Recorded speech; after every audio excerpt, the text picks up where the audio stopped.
সবার আছে।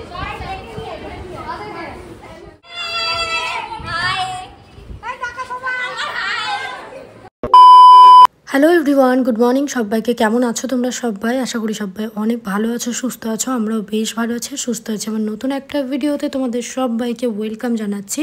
তো দেখতে পাচ্ছ সকাল সকাল ভিডিওটা শুরু করে দিয়েছি। আর এই ভিডিওটা হলো 18 তারিখের ভিডিও। তো এই যে দেখতে পাচ্ছ, এদিকে আমি চা বসিয়ে দিয়েছি, আর লিকার চা হচ্ছে তোমাদের দাদা ভাইয়ের। এই সাইডে হচ্ছে জল বসিয়ে দিয়েছি, ডিম সিদ্ধ করব। কালকে ও ডিম নিয়ে এসেছে, যেহেতু বাড়িতে ফ্রিজ চলে এসেছে, তো এবার এক পেটি পুরো ডিম নিয়ে এসে রেখে দিয়েছে। রোজ সকালে আমি ডিম সিদ্ধ করি, ওর জন্য দুটো করে আর আমার জন্য একটা। এর আগেও করেছি, কারণ ওর শরীরটা যখনই বাড়ি আসে তখনই খারাপ হয়ে থাকে। তারপরে আবার সেটাকে যতটা পারি 1 মাসে ঠিকঠাক করার চেষ্টা করি। 1 মাসে তো সেটা সম্ভব না। তো যাই হোক, এইদিকে দেখতে পাচ্ছ ডিম সিদ্ধটা পাশে হতে থাকুক, আর ওইদিকে চাটা হচ্ছে। তো দুটোই হয়ে গেল। এইদিকে দেখো ডিম সিদ্ধ কমপ্লিট, চাটাও খাওয়া হয়ে গেছে। তো ওকে বললাম যে ব্রেড নিয়ে আসতে, তো ব্রেড অমলেট করবো। আজকে অনেকগুলো ডিম খাওয়া হয়ে গেছে। মানে এরপর আবার হচ্ছে 4টে ডিমের ব্রেড অমলেট করেছিল, ওই বানিয়েছে। কারণ ওইটা আমি করতে পারি না খুব একটা, মানে ওকে আমি বলছি আমি খুব একটা ভালো পারি না, তুমি করে দাও না। তো সেই কারণেই ওই করেছে। আর আজকে একটু অন্যরকমভাবে করেছে। আমাকে বললো আমি করব, আমার যেভাবে বানিয়ে দেবো সেভাবে খেতে হবে। আমি বললাম হ্যাঁ, তুমি যেহেতু করবে যা খুশি করো। ওই যে দেখতে পাচ্ছ বাটার এইসব দিয়ে করছে। আমি বললাম বেশ ঠিক আছে, তুমি করে নাও, আমি ততক্ষণ আমার কিছু কাজ আছে সেগুলো সেরে নিই। এদিকে দেখো সমস্ত কিছু করে রেখেছে, আর আমি যাবো এখন ঘরটাকে মুছে নেব। এই যতদিন না রান্নাঘরটাকে নিজের মনের মতন করে গোছাতে পারছি ততক্ষণ শান্তি হচ্ছে না। বাকি সমস্ত কিছু আস্তে আস্তে গোছাচ্ছি, তবে রান্নাঘরটা প্রপার এখনও যাদের বাড়ি তাদেরই জিনিসপত্র আছে। আমি শুধু জাস্ট উপরের সেলফটুকু ইউজ করছি। তো খুব তাড়াতাড়ি ওনারা বাড়ি আসবে, এসে আমাকে এগুলো সব খালি করে দেবে। আমরা যেহেতু হুট করে এসেছি, রীতিমতো বলা যেতে পারে ওনাদেরকে না দেখে না জানিয়ে জিনিসপত্র আমরা ঢুকিয়ে দিয়েছি, জাস্ট ফোনের কিছু কথাতেই। তো যাই হোক, তারপরে কথাবার্তা হয়েছে, চাবি টাবিও দিয়ে গেছে। এখন আমরা আমাদের মতন আছি। কয়েকদিনের মধ্যে যাদের বাড়ি তারা বাড়ি আসবে, এসে জিনিসপত্রগুলো সরিয়ে নেবে। এই শুধুমাত্র কিচেনটাতেই জিনিসপত্র আছে। যাই হোক, তো এদিকে দেখো তোমাদের দাদাভাই এই জিনিসটা এত সুন্দর বানায়। ডিমের যদি ওকে 5টা ডিম দিয়েও একসঙ্গে খুব সুন্দর করে যদি বলি একটা মানে বড়া টাইপের করে দিতে, দারুণ করে দেবে, পুরো পিৎজার মতন খেতে লাগে। আর এই যে দেখতে পাচ্ছ কত পাতলা করে বানিয়েছে, আমি হলে ওটা জীবনেও উল্টাতে পারতাম না। যাই হোক, তারপরে ও ওর মতন কাজ করছে, আর আমিও লেগে পড়লাম কাজে। যত সকাল সকাল মানে লেট করব তত না ওইদিকে লেট হয়ে যায়, সেই জন্য আজকে সকাল সকালই ঘরটা মুছে নিচ্ছি। এই যে দেখতে পাচ্ছ, তো লেগে পড়লাম কাজে। টুকটাক যা যা প্রয়োজনীয় জিনিস সবই মোটামুটি কেনা হয়ে গেছে আমার। তোমরা অনেকেই কমেন্ট করেছো আগের দিনের ভিডিওতে, দিদি ওই মাছের মাথার কানকোগুলো ফেলে দেবে। সত্যি বলতে আমি তো কখনো মাছের মাথা বাছিনি, আমি জানতাম না। তবে হ্যাঁ, পরে মাও আমাকে বলেছে, সবাই আমাকে বলেছে, আমি তারা মানে তোমরা কমেন্ট করেছো সেটাও দেখেছি। আর একটা কমেন্ট তোমরা অনেকে বলেছো যে দিদিভাই তুমি একটা ঠাকুর রাখার জায়গা নিয়ে নেবে। হ্যাঁ, ওটাও আমি নিয়ে নেব খুব তাড়াতাড়ি। তো এই কাজগুলো কিছু বাকি রয়েছে। আর তোমরা বেশ কমেন্টে দেখছি, আমি আমি আমি তো অনেক কিছুই জানি না, চেষ্টা করি। তবে এই কয়েকদিনে তো বেশ ভালোই রান্নাবান্না শিখে গেছি। তো তোমরাও আমাকে অনেক হেল্প করছো কমেন্ট করে করে, কী কী করতে হবে না করতে হবে, এগুলো আমার বেশ ভালো লাগছে।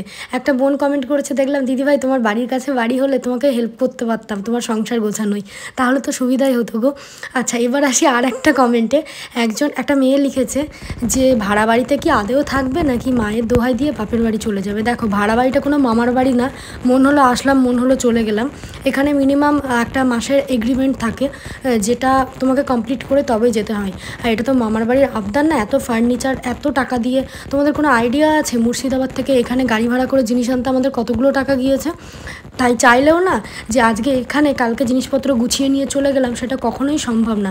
একটা সিদ্ধান্ত যখন আমরা নিয়েছি, সেটাকে মানে নিজেদের কল্পনা শক্তি কাজে লাগিয়ে মানে অসম্মান করো না। রেসপেক্ট করতে নাই পারো, বাট ভিডিও দেখো না, আমার কোনো অসুবিধা নেই। আমি ভাবি এরা কোথা থেকে আসে ভাই, কমেন্ট করার হলো করে দিল, মানে কোনো আগে পিছে কিছু ভাবার নেই। বলছে মায়ের দোহাই দিয়ে বাপের বাড়ি চলে যাবে, তাহলে কি মানে আমাকে এমনি এমনি আমার মুখ দেখে বাড়িটা ভাড়া দিয়ে দিল 1 মাসের জন্য? তো যাই হোক, কী আর বলবো বলো। এবার দেখো, আমি চলে এসেছিলাম কলেজে। আজকে আমাদের লাস্ট ক্লাস। দেখতে দেখতে মানে 2 বছরের অধ্যায় শেষ হতে চললো। একটা লম্বা জার্নি, মাঝে অনেকবার ডিসিশন নিয়েছিলাম ছেড়ে দেবো, কিন্তু ছাড়তে পারিনি। এটাই আমাদের লাস্ট ক্লাস। আর আজকে আমি আসবো না ভেবেছিলাম, কিন্তু আমার প্রজেক্টের কিছু কাজ আছে ম্যামের সঙ্গে, সেই কারণে কারণে দেখা করতে এসেছিলাম।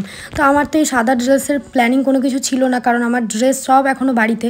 এখানে তো আর আমি শাড়ি পরি না, চুড়িদারগুলো সব বাড়িতে রয়েছে, তো ওগুলো আনানোর ব্যবস্থা করতে হবে খুব তাড়াতাড়ি। তো এখানে এসে আমার সবাই ড্রেস পরেছে দেখে সবাই আমাকে খুব ফোর্স করলো, তারপরে চলে গেলাম কিনতে। সামনেই মার্কেট, তো মার্কেট থেকে এটা কিনে নিয়ে চলে আসলাম। সবারই কিন্তু এইসব লেখালেখি কমপ্লিট, আমার একটাই মাত্র পুরো সাদা ড্রেস রয়েছে, তো এটা এবার ভরে যাবে। এই যে দেখতে পাচ্ছ শুরু হয়ে গেছে যুদ্ধ।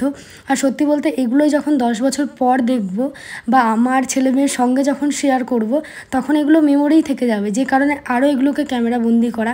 সবাইকে বললাম যে তোরা যখন বুড়ো হয়ে যাবি বা আমরা যখন বুড়ো হয়ে যাব, 10 বছর পর যখন দেখব, যদি থাকে ভিডিওগুলো ইউটিউবে, তো আমরা দেখতে পাবো যে আমরা কত মজা করেছি বা আমরা কত ছোট ছিলাম তখন। তো এই একটা লাইফ কেটে গেল, ব্যাস। আর সেইভাবে প্রথাগত শিক্ষা নেই, সবই মোটামুটি কমপ্লিট। আর ফাইনাল এক্সামটা দিলে ব্যাস কমপ্লিট হয়ে যাবে। তো এদিকে হচ্ছে আমরা প্রচুর মজা করছি, ওইদিকে দেখতে পাচ্ছ ম্যাম স্যার সবাই আসছে। আর যেহেতু লাস্ট ক্লাস, তো ক্লাস তো হবে না, এই আনন্দ মজা এগুলোই হবে। আর স্যার ম্যামরা কিন্তু প্রত্যেকেই খাইয়েছে, আগের দিনও খাইয়েছে, সেদিন আমি যাইনি।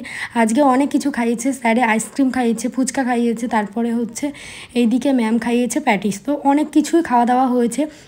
আর আমি না রান্নাবান্না করে আসিনি, তোমাদের দাদাভাই বললো তুমি চলে যাও, আমি রান্না করে রেখে দেবো। তো ও কত কি রান্না করেছে জানো, আমি তো বাড়ি এসে খিদের চোটে সেগুলো ভিডিও করতে পারিনি, এসে খেতে বসে পড়েছি। আসার কথা ছিল আমার, একটা ক্লাস করে বাড়ি চলে আসার কথা ছিল, কিন্তু এই যে গিয়েছি আমি আটকা পড়ে গেছে, আর বেরোতে পারিনি। আর আসতে মনও চাইছিল না, সবার চোখে জল ছিল ওই দিন। তো আমিও আসবো করে আর আসতে পারলাম না, সেই 4টেই বেজে গেল বাড়ি আসতে। এসে দেখছি ও ভাত রান্না করেছে, সয়াবিনের তরকারি করেছে, আলু তারপরে টমেটো দিয়ে একটা চচ্চড়ি মতন করেছে, পটল উচ্ছে ভাজা করেছে, ডিম ভাজা করেছে, এতগুলো বানিয়েছে, সমস্তটাও একা বানিয়েছে। ভাতের চাল নিয়েছে। মানে সত্যি কথা, এরকম হাজব্যান্ড না থাকলে কখনোই সেটা একটা মেয়ের পক্ষে সব দিক ব্যালেন্স করা সম্ভব না। তোমরা অনেকে কমেন্ট করছো দিদিভাই তোমার হাজব্যান্ড প্রচুর সাপোর্টিভ, নয়তো এইভাবে বেরোনো সম্ভব ছিল না। এটা তো একদম সত্যি, হাজব্যান্ড সাপোর্ট না করলে আমরা কি করতে পারি, তাই না? বিয়ের পর তো একটা মেয়ের হাত পা টোটালি বাঁধা হয়ে যায়, চাইলেও কিছু করতে পারা যায় না। তো এদিকে দেখো আমরা তো প্রচুর আনন্দ মজা করছি, আর মনটাও পড়ে আছে বাড়ির দিকে। তোমাদের দাদাভাই একা কী করছে এগুলো ভেবে মাঝে মধ্যে আমাকে ফোন করে ভিডিও কল করে দেখিয়েও নিচ্ছে, আর আমি বলেও দিচ্ছি। এই যে দেখো সমস্ত ফ্রেন্ডরা রয়েছি, তবে হ্যাঁ সবাই আসতে পারিনি।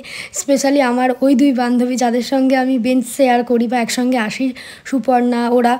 তো এইদিকে দেখো ম্যাম যে খাবারগুলো খাইয়েছে সেগুলো সব নিয়ে চলে এসেছে। ওইদিকে ম্যামের ক্লাস শেষ হতে হতে স্যার চলে এসেছে। যাই হোক আর 2-1টাই ক্লাস আছে, করে বাড়ি যাব। আর আজকে তো আমরা টোটালি একদম পুরো ছাড়া, আজকে আমাদের কোনো মানা নেই, কোনো বাধা নেই। তো এখানে প্রচুর এনজয় করছি আমরা। আর প্রত্যেকে আমরা আমাদের এক্সপিরিয়েন্স শেয়ার করেছি, মানে ম্যামের সামনে যে কেমন কাটলো 2 বছর, সেটা বলতে গিয়ে সবারই চোখে জল আমাদের। আর এই যে দেখো মোটামুটি এখানে সবাই রয়েছি। তবে হ্যাঁ যদি পুরো ক্লাসের সবাই থাকতো আরও বেশি ভালো লাগতো। পরেও আমরা দেখতে পেতাম যে আমরা এই মেয়েগুলো ছিলাম আমরা এমএ করার সময়। এইভাবে এখানে 4টে পর্যন্ত ক্লাস করে বাড়ি গিয়ে যে রাধা ভাতটা পেয়েছি না, ওটা যে কতটা শান্তির। মানে একটা হাজব্যান্ড ঠিক কতটা সাপোর্টিভ হলে এগুলো করতে পারে তোমরা বলো তো। তো সত্যি কথা বলতে আমি প্রচণ্ড হ্যাপি যে ওর মতন একটা মানুষকে পেয়েছি। আমাকে আদার্স মানুষরা কষ্ট দিলেও আমার হাজব্যান্ড সেটা আমাকে পূরণ করে দেয়, বা কখনো বুঝতেই দেয় না যে মানে আমি ভালোবেসে বিয়ে করে ভুল করেছি। অনেক মেয়েদের এই আফসোসটা হয় একটা টাইম পর কিছু বিহেভিয়ারের কারণে, বাট আমার সেটা কখনো মনে হয়নি। তো যাই হোক আজকের দিনটাও এইভাবেই কেটে গেল। আর চলো আজকের মতন ভিডিওটা এই পর্যন্ত রাখছি। টাটা সবাইকে, দেখা হচ্ছে অন্য ভিডিওতে নতুন কিছু নিয়ে। টাটা।